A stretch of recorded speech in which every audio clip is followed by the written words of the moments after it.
Hi, I'm Alice. Welcome to the West Pennine Moors. This is a hidden gem in the wild and unspoilt countryside. In the heart of the northwest of England, within an hour of Preston, Manchester and Liverpool.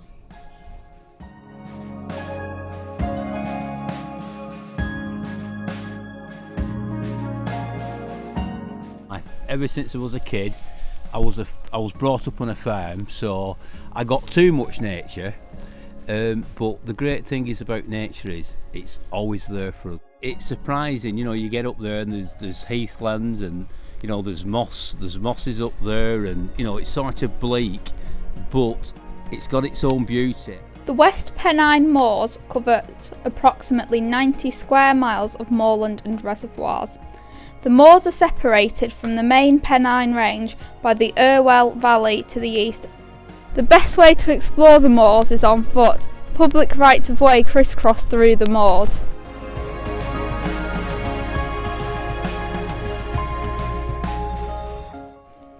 Curlews are large wading birds with long curved bills and a mottled brown plumage. They have distinctive bubbling calls that can be heard across the moors. They are the UK's most threatened wading bird and have declined by 65% since 1970. From March 1st to August 1st, it is essential we prevent people and dogs from meeting ground nesting birds. Keep to the paths and ensure your dogs are close, which for me involves putting Mabel, my Jack Russell Terrier, on a lead. The West Pennine Moors is well serviced by buses and trains. Most visits are by car. For a wheelchair user and their carer, access tends to be away from the moors and towards the visitor centres, which have toilets and cafes.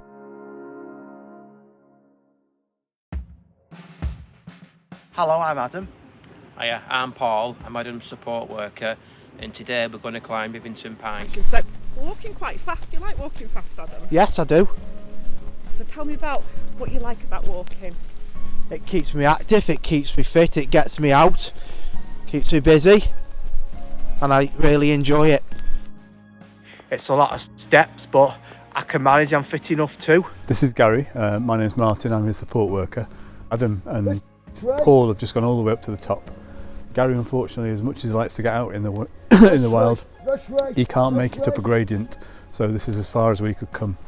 But he does like to get out and about. We do go on regular walks like this, but with Gary it tends to be on the flat, whereas Paul and Adam, they're up for anything. These are the last steps before we get to the top where Bivington is.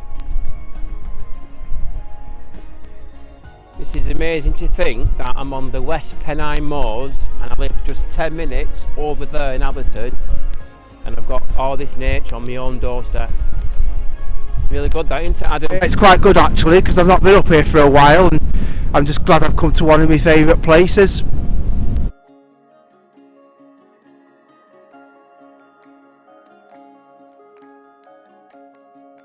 Gary and I walked down to the lake at the bottom, and then we went to the cafe where Gary had a full English breakfast and I had a cup of tea. The Woodland Trust bought Smithills Estate about 6 years ago now through the National Lottery Heritage Fund.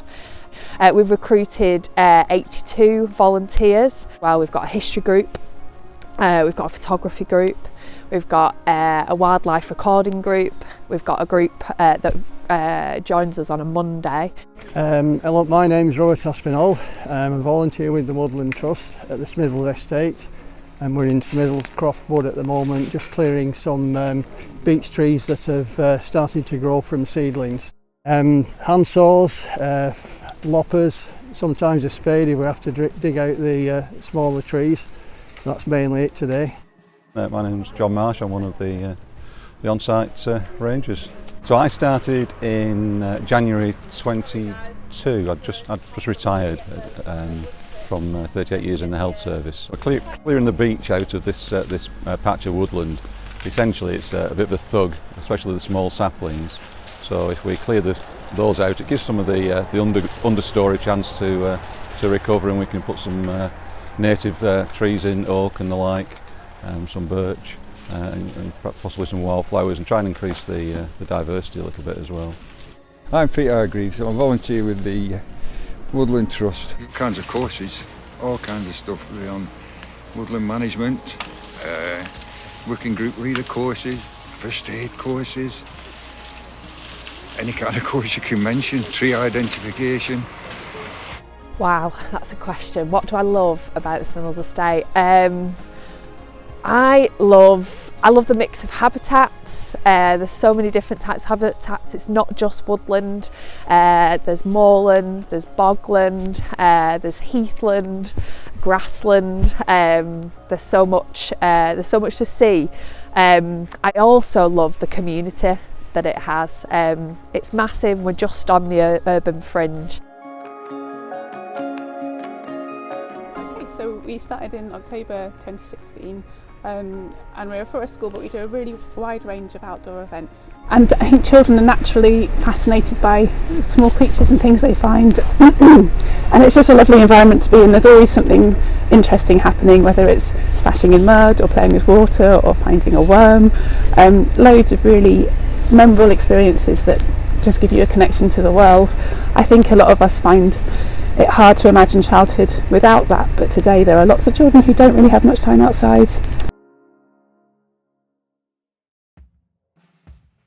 My story stretches a long while back now, but it starts when I was a teenager, just coming out of college, and I didn't really have much prospects from college. Come in, hang around for a bit, and then go out to do maintenance, build tools, repair tools, or just look at animals sometimes. On nature and wellbeing sessions as a participant when I was mentally struggling, and I've volunteered since then, and I got a traineeship and finally a job, and now I run the sessions for young people and how to identify wetland birds today. Watching some birds, looking at birds, identifying wildlife to see if there's any endangered wildlife near us. Black-tufted duck, and he keeps looking me in the eyes to find him. I'm Sean, and this is the it's birds going on, so it always keeps your attention and it's always something new.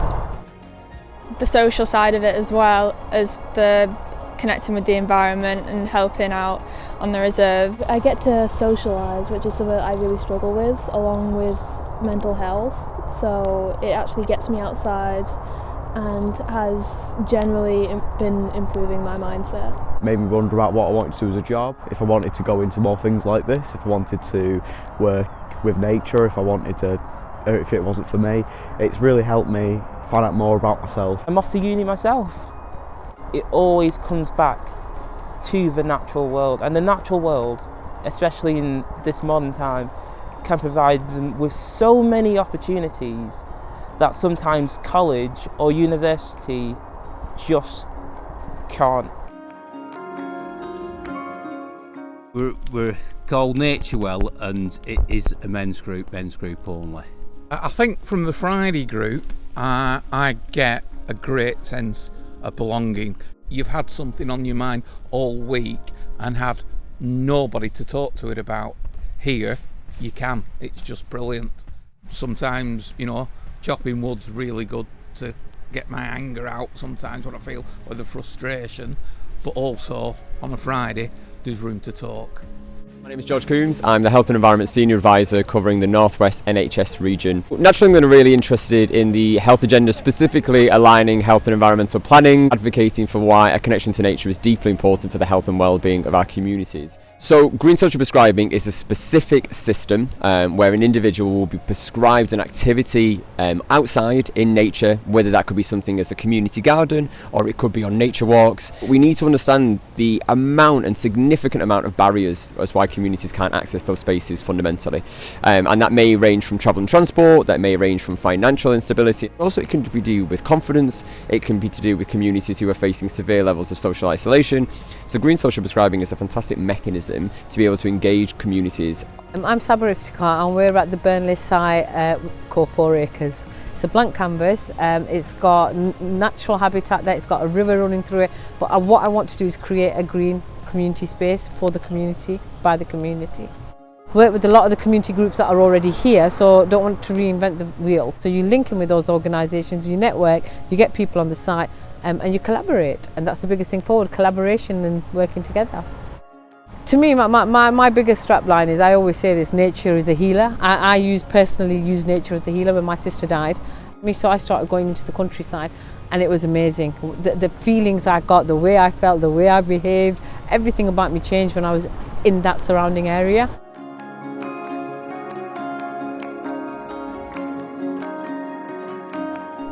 Foundation is an environmental charity that covers the borough of Hyndburn, and we also run the Hyndburn Windfall Fund, which is the community benefit fund from the wind turbines on Oswald Moor. We're in Jack House Nature Reserve, which is in Oswald, just right on the edge of the West Pennine Moors. It's within walking distance of Oswald, but it is quite secluded really, and that makes it quite a special place. We've had some of our teams working up here with the Friends of group, doing regular conservation volunteering sessions, things like litter picking, woodland management, helping with meadow management. So funding for things like footpath improvement, notice boards, training to help volunteers assess the condition of the grassland. It's an ongoing relationship we have with them. We've just funded a management plan that John Lamb from the Wildlife Trust has carried out. And of course we have great support from Hyndburn Borough Council, because obviously it's their site and they own it.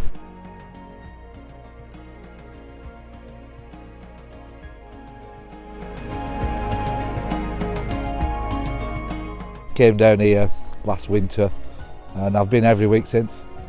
I really enjoy coming down here. It puts my mind at rest. I heard about Wildwood Days here through a company called Shine Coaching, who do anger management and various other things. I was one of their customers. They told me about this place, and as I said, I've been coming here ever since. There are a brilliant bunch of guys down here. There's probably about 30 guys come down here on a regular basis on Thursdays and Fridays. And we really enjoy the company and doing things. We do, as well as blacksmithing, we do wood turning, we do fence building, dry stone walling, you name it. We built a tree house for kids to play in. That's all. This is a tomahawk we made here at Wildwood Days on the forge. It started off as a piece of 20mm square bar, it's just mild steel. We forged it and drifted a hole for the shaft. Give it a sharp edge, and then we play axe throwing with it, which is quite a good thing to do. We all go home with a smile on our face, which is a really good thing. Brilliant.